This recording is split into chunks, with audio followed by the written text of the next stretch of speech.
Hello, everyone, and welcome to Pod TV's Medicine and Science, one of our number one medical and science TV shows where we are trying to bring you information and educate you about some of the things that go on in this world today that, you may or may not know about.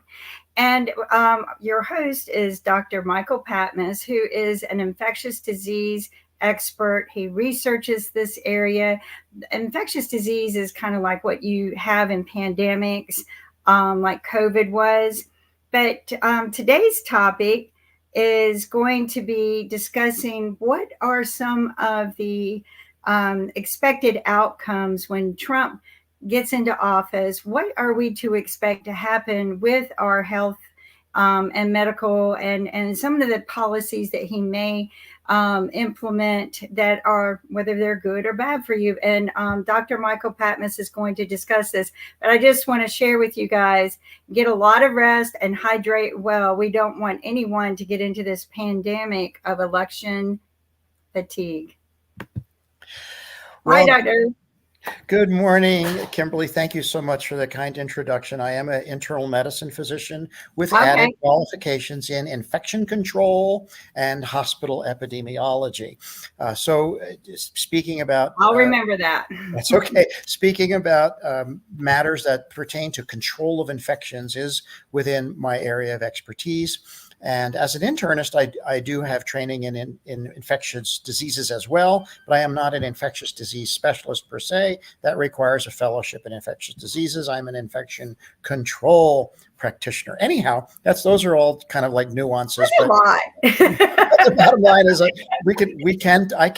am comfortable speaking about matters of infection control and as they pertain to our health. So I don't want to be too much of a Debbie Downer this morning after the election results last night. But I think there are some implications for public health that our listeners and viewers would be interested in hearing. Now, this all assumes, of course, that President-elect Trump does follow through on those things which he said he would do if reelected. Now, he has been reelected. He likely has the Senate and the House. He has the Supreme Court as well in his back pocket. And recently, a recent Supreme Court decision granted presidents immunity from prosecution, from criminal prosecution for official acts as president. So the president will now have a wide-ranging power to do a lot of things. And some of the things he said he would do would be, one, for example, he said just the other day that he would put Robert F. Kennedy Jr. in charge of health and food. Now, specifically, what position would he make him? Secretary of Health and Human Services? I'm not entirely sure. Would he have him serve as a consultant or in some outside role? That's yet to be determined. But the president has made it very clear, and he certainly has a deal with Robert F. Kennedy Jr., that he would put Kennedy in a position of power over health and food items. Now, Kennedy has said that if he were given the authority, he would very much restructure the relationship with the FDA and the CDC. So what I'd like to talk about today is what might we expect if Kennedy does move forward with some of his strategies and plans. We know, for example, that he is anti-vaccine. He has been an anti-vaxxer for many years, 20 years, and still touts the alleged and proven false relationship between vaccination and autism. He also consumes raw milk himself. He's anti-pasteurization, and he's also anti-fluoridation. So there's a lot of things that standard policies and public health procedures, infection control procedures, for example, like vaccination of school children, that Kennedy opposes. So let's say he is put in a position of power and he begins to enact some of these policies. One thing he may well do, and he has suggested he would do, is restructure CDC. Now, what does that mean? I suspect that CDC would see a gutting of its funding. Probably they would reduce funding dramatically. And there's also been talk of putting someone in charge of CDC, one of the anti-vax physicians might be put in charge of CDC. So what would that do to CDC, and how would that impact us? Well, if CDC, their job is surveillance of emerging infections in the United States and around the world. So they monitor constantly for any signs of emerging infections or epidemics or pandemics, and then they recommend interventions to control. For example, when the Ebola outbreak occurred in Africa a few years ago, CDC jumped all over that, and they were able to get that under control. Now, sometimes they respond faster than others, but that's the role of CDC: surveillance and infection control. Well, I would imagine that if CDC had a significant budgetary constraint, and if there was a change in leadership that tied the hands of CDC, that we will see impairment of our ability in the United States to monitor for and detect outbreaks early on. We, for example, might not know if there was a measles outbreak somewhere or a polio outbreak. We might not know it because CDC might not have the resources to be able to perform the surveillance that they normally do. Now, if you couple CDC's surveillance function with a decrement in CDC's capacity to perform surveillance, and you couple that with ending of compulsory vaccination for school children, which both Kennedy and Trump said they would end the compulsory vaccination for school children. In other words, you know how it is. If you want to enroll your child in school, they have to have measles, mumps, that. Well, that would end. It would now be voluntary. It would no longer be. Trump has said that he would stop federal funding of any school that requires compulsory vaccination for children. So what we would see, what we could see, is the end of compulsory vaccination for children. So if that happens, there will be a resurgence of these contagious infectious diseases like measles and polio. It's already happening because vaccination rates are down. But if you combine declining vaccination rates, widespread rejection of vaccination, the end of compulsory vaccination for school children, and you combine that with an impairment in the CDC's ability for surveillance, then what will happen is there will be outbreaks of contagious infectious diseases, mostly among children, that we won't know about until they become very large and make the evening news. So that's my biggest fear, is that Kennedy will make good on his promise to end compulsory vaccination. Another issue is certainly for women's health. It's certainly the repeal of Roe v. Wade has had a big impact on women's health all around the country. There are now physicians who are in fear of their practices for if they treat women, who, like, for example, there was a woman who just died the other day in Texas who was having a miscarriage, and the doctors were afraid to intervene because they might run afoul of the law.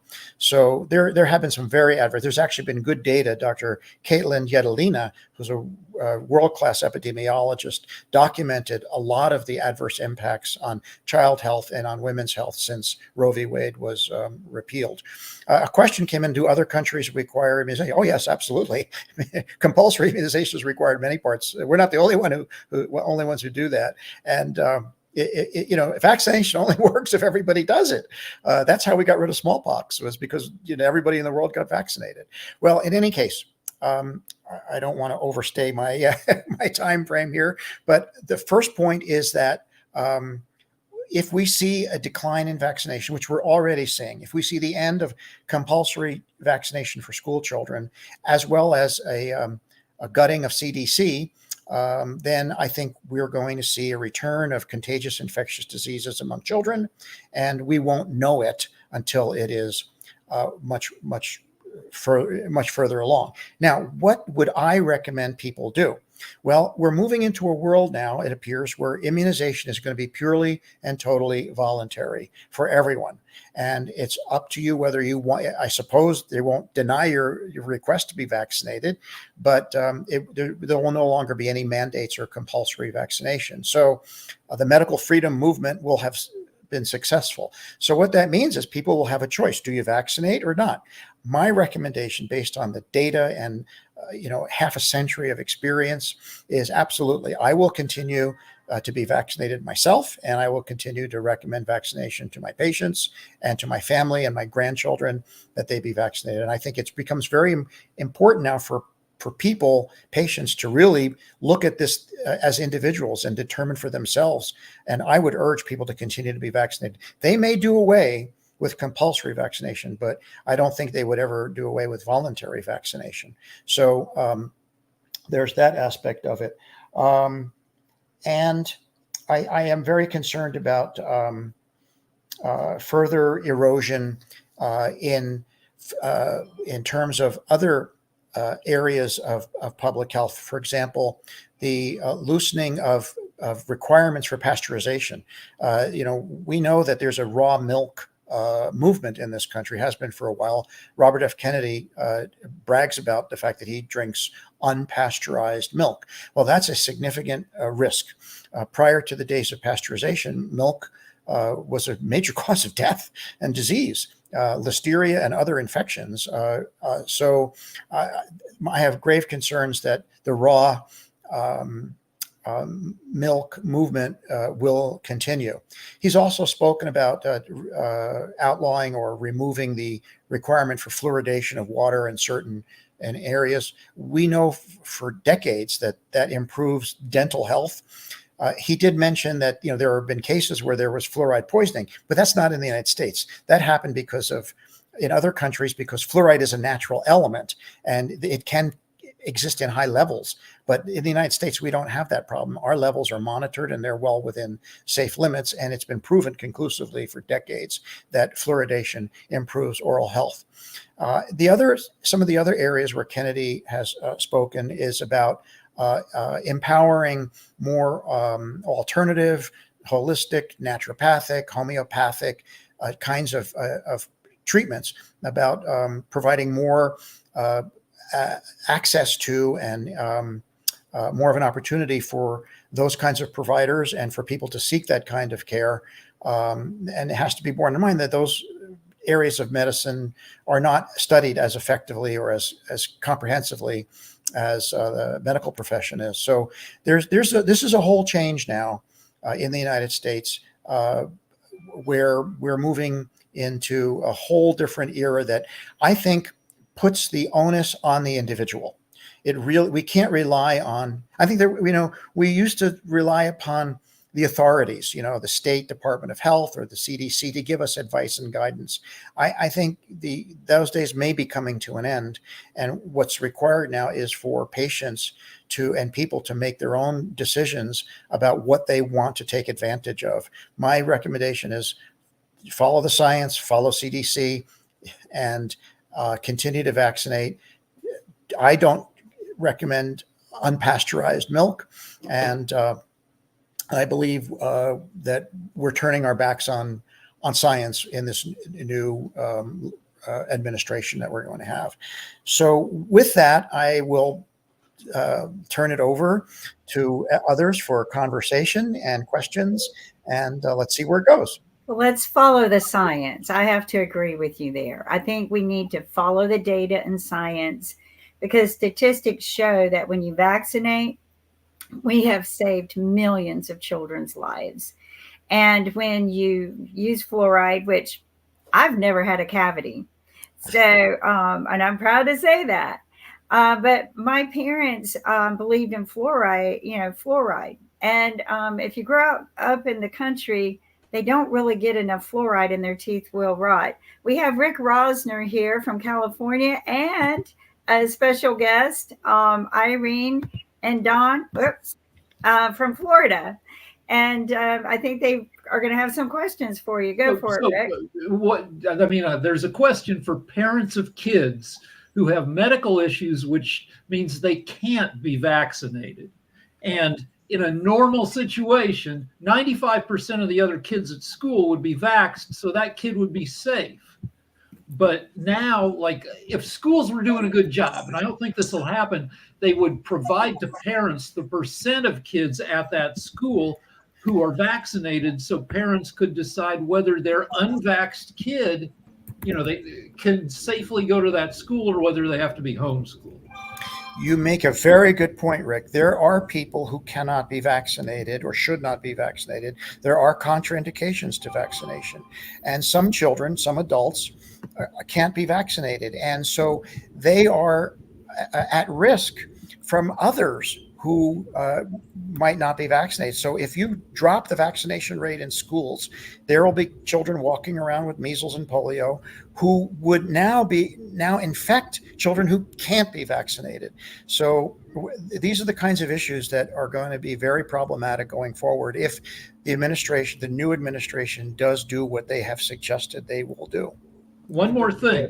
In 2018, Trump fired the Pandemic Preparedness Team, the Global Health Security and Biodefense Unit.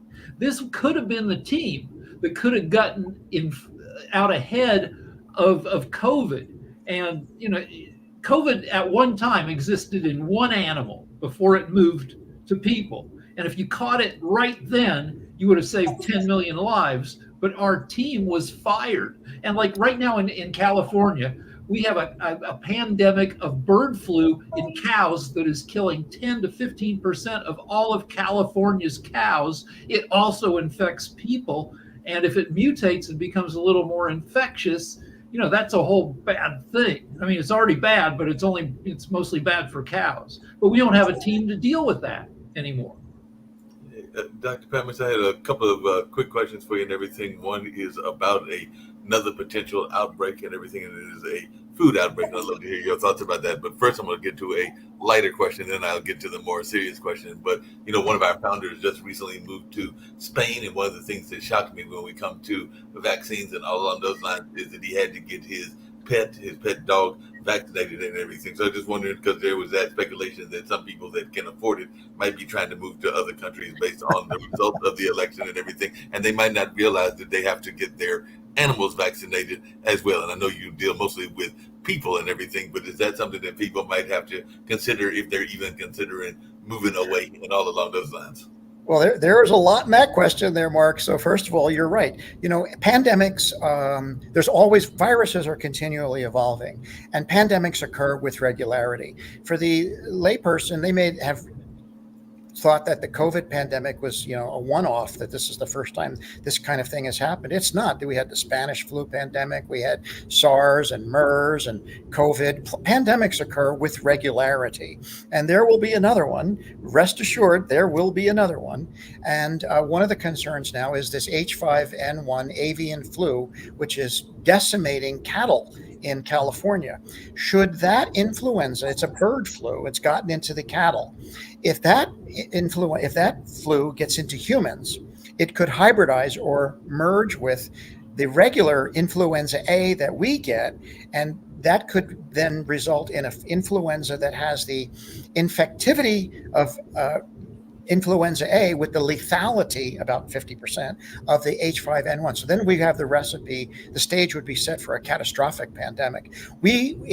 Trump would not be, with his administration, he was not prepared for COVID. In fact, because he fired everybody and he got rid of the pandemic prepared, and he ousted Fauci and he brought in all these unqualified doctors. So he wasn't prepared for COVID, and that increased the mortality. And if the next pandemic occurs in the next 4 years, he won't be prepared for that either, and it could be a catastrophe. Now, Mark, your question about the expatriates, I just looked at this morning, and it turns out that there are people all over the country, especially in California, who are now looking at getting out of the United States, of moving to other countries. And all these other countries have requirements, and you have to pay to buy citizenship. I didn't realize you can buy citizenship in another country, but you can. Australia is free.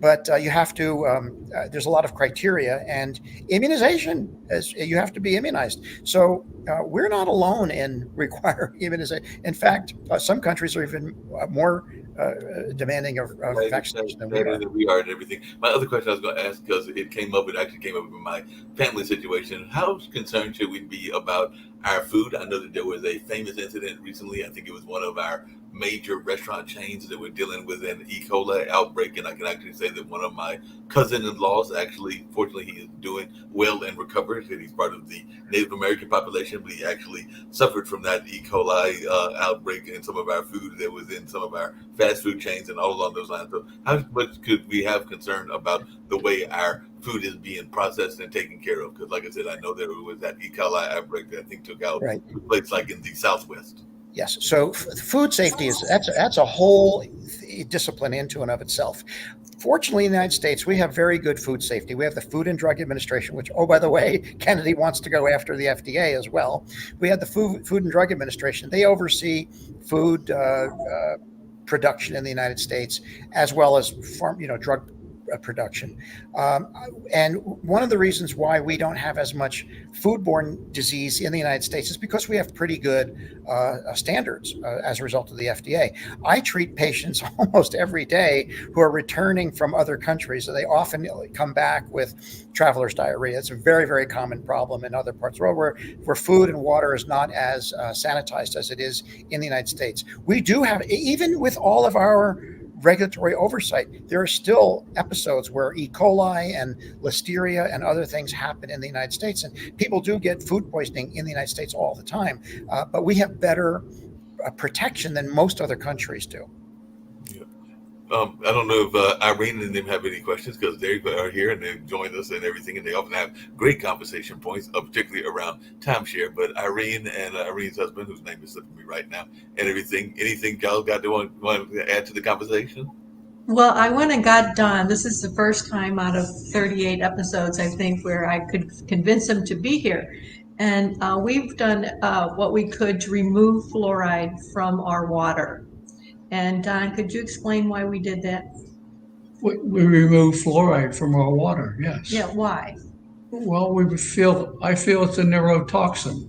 And I think that there's no good data and no paper that actually states that fluoride is not a toxin. And most of it is public opinion or scientific opinion.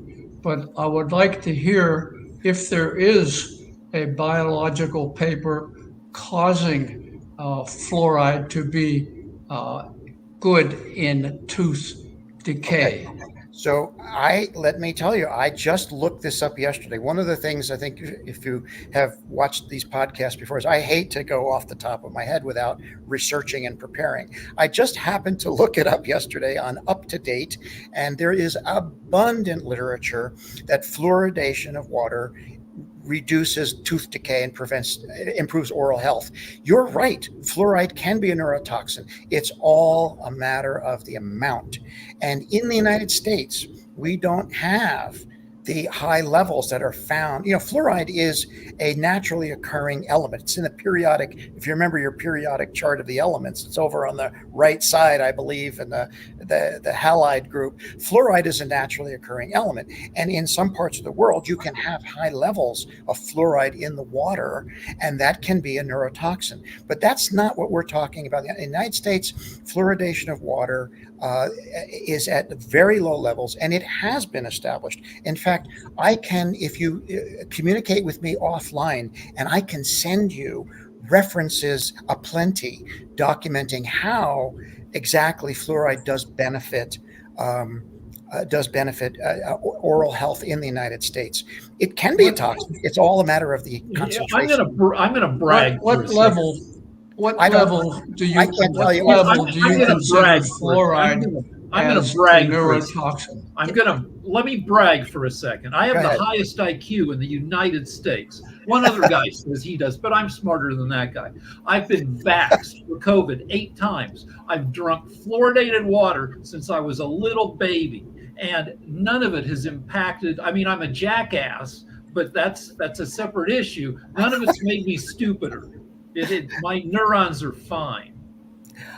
I can That- provide that you is- lots of references, Mr. Parker. That Send is me your email. anecdotal, and anecdotal evidence is not considered cause and effect. And Don, No, this Don is tried not to, anecdote. This is from up to date. Up to date doesn't contain anecdote. No, up There's to no date is anecdote in pretty. up to date. Yeah, it's pretty on the dot. I will say that my parents were very big on the fluoride and extra fluoride, and they gave us fluoride at school. And again, I will brag. I do not have any problems with oral, my oral health or my teeth. I've been very And in fact, let me brag some more. I take supplemental fluoride. I take this tooth because my teeth, like I have a lot of cavities. I used to drink a lot of soda, so I chug fluoride, and it still hasn't messed me up. Mr. Parker, get me your offline. Get me Dr. your Dr. Kinley, Parker. If you could Dr. get me Parker. Mr. Parker's, if you could get me Mr. Parker's email, I will It's send doctor. you.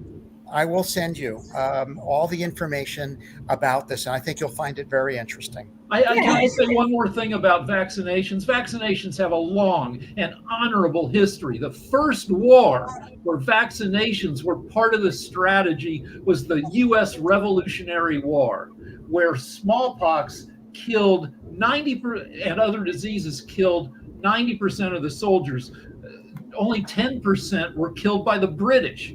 And so they had to figure out how to, mostly their vaccination was, you go get smallpox and come back when you're better, and then you can be a soldier again. But we've had vaccinations for 250 years. Yeah, we've Well, had and it for a while. and everything. the medical profession was against the smallpox vaccination. It was a country doctor who didn't have an authentic MD, whereas the other MD snivelled at him. And one of the reasons they said, and the other was a London socialite, and where they would actually throw feces at her because they were using the smallpox. The resistance in America for the smallpox vaccine was it worked in Africa.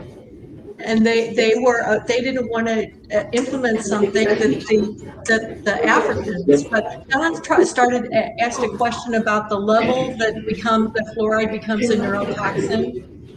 I can't tell you that off the top of my head. I can provide you the information, and I'll be happy to do that. The recent meeting of the FDA and the EPA, I believe the EPA for sure, they said that they finally admitted that the level that's in many drinking waters is toxic.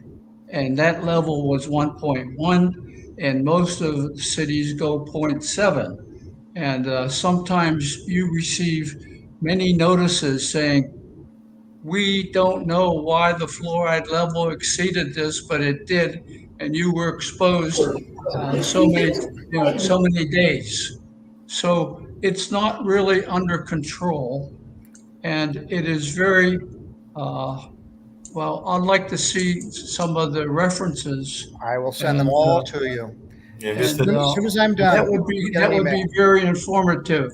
okay. So, Good. Let's I'll send be the happy to do references to you that. and everything along those lines. Hey, Dr. Patmas, I know we're going to wrap up shortly and everything, but I think I've asked you this question before and everything, but how concerned should we be also about environmental hazards? I know a lot of people are thinking about their housing and everything along those lines, but I know for a fact that there are houses that have mildew in them and they're not always reported, and there are other toxins that are in the houses, whether it's an apartment or a house. So how concerned should people be about environmental toxins in this particular day and age? Well, I can tell you, as an infection controls doctor, this is an area where I have. Oops. What? No, I think you took them off accidentally and everything. I didn't touch it. My hands are here. Oh, He's did I right do it? here. He's back. He's back. Okay. What were you saying? So anyhow, there's aspergillus is a perfect example. Aspergillus is a fungus, black mold that you can get in a house or an apartment or a townhouse or in a hospital, and it can lead to severe and serious life-threatening respiratory infections with aspergillus. There are situations where sometimes aspergillus has been found in hospitals, especially older hospitals, where they have to shut down the entire wing of the hospital and completely gut it and refurbish it, rebuild the whole wing of the hospital because of it. So yes, there are things that we need to be concerned about in our homes, including naturally occurring, uranium and things like that under the ground, but also molds and things. And that's an area of medicine called occupational medicine, where people are exposed to toxins in the environment. It's a serious issue, and there's a whole area of law and of medicine that deals with that. So my wife was always throwing away stuff out of the refrigerator because it's gotten moldy, and I'm like, no, you just cut it off and eat it. What about refrigerator mold? Well,